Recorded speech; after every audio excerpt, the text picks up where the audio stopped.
आज भी बरकरार हैं कैलाश पर्वत के कई रहस्य भगवान शिव करते हैं निवास।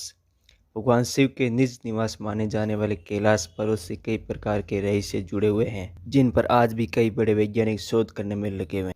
तो आइए जानते हैं कैलाश पर्वत से जुड़े कुछ रहस्यों के बारे में। पौराणिक हिंदू कथा में भगवान शंकर को एक योगी और तपस्वी के रूप में बताया गया है। उनका निवास हिमालय पर कैलाश मानसरोवर को बताया गया है।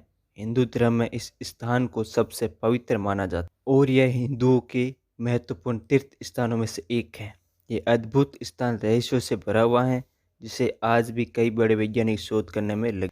कैलाश पर्वत की चोटी पर दो झीलें हैं। पहली मानसरोवर झील, जो दुनिया की सबसे ऊंचाई पर स्थित शुद्ध पानी की सबसे बड़ी झील है। इसका आकार सूर्य के समान है। और दूसरी झील, जो दुनिया की सबसे ऊंचाई पर स्थित खारे पानी की सबसे बड़ी झील, इसका आकार चंद्रमा के समान है। हमारी पृथ्वी के एक तरफ उत्तरी ध्रुव है, दूसरी तरफ दक्षिण ध्रुव है। इन दोनों ध्रुवों के बीच में हिमालय और हिमालय का केंद्र है कैलाश पर्वत।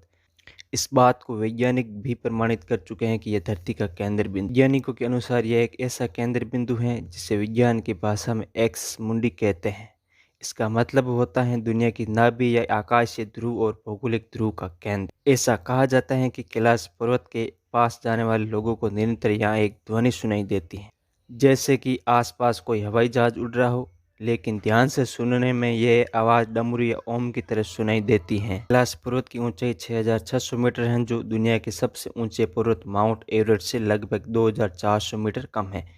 इसके बाद भी माउंट एवरेस्ट पर लगभग 8000 से अधिक लोग चढ़ चुके हैं, लेकिन कैलाश पर्वत पर अब भी कोई व्यक्ति नहीं चढ़ पाया है। पर्वतारोहियों का दावा है कि कैलाश पर्वत पर चढ़ना असंभव है। रूस के एक पर्वतारोही सर्गेई कावो ने बताया कि जब मैं पर्वत के बिल्कुल पास पहुंच गया तो मेरा दिल तेजी से धड़कने लगा। मैं उस पर्वत के बिल्कुल सामने था, जिस पर आज तक कोई नहीं चढ़ सका है। अचानक मुझे बहुत कमजोरी महसूस होने लगी और मन में यह ख्याल आने लगा कि मुझे यहाँ और नहीं रुकना चाहिए।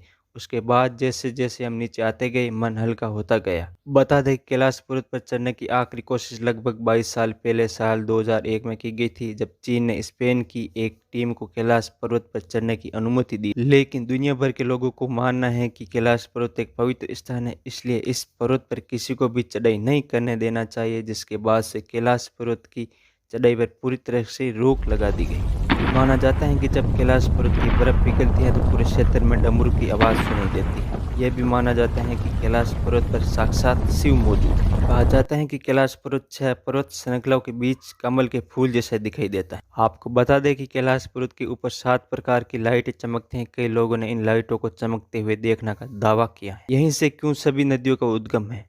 कैलाश पर्वत की 4 दिशाओं से 4 नदियों का उद्गम हुआ है: ब्रह्मपुत्र, सिंधु, सतलज व करनाली। इन नदियों से ही गंगा, सरस्वती सहित चीन की अन्य नदियां भी निकलती हैं। कैलाश की चारों दिशाओं में विभिन्न जानवरों के मुख हैं, जिसमें से नदियों का उद्गम होता है। पूर्व दिशा में अश्वमुख, पश्चिम दिशा में हाथी का मुख, उत्तर दिशा में शेर का, दक्षिण में मोर का मुख। यहाँ पुण्य आत्मा ही रह सकती हैं। कैलाश पर्वत और उसके आसपास के वातावरण पर अध्ययन कर चुके रशिया के वैज्ञानिक ने जब तिब्बत के मंदिरों में धर्म गुरुओं से मुलाकात की तो उन्होंने बताया कि कैलाश पर्वत के चारों ओर एक अलौकिक शक्ति का प्रवाह है, जिसमें तपस्वी आज भी आध्यात्मिक गुरुओं के साथ टेलीपैथिक संपर्क करते हैं। कैलाश पर्वत आज भी कई अनसुलझे रहस्यों से भरा हुआ है। आज तक कैलाश पर्वत के रहस्यों का कोई भी खुलासा नहीं कर पाया है।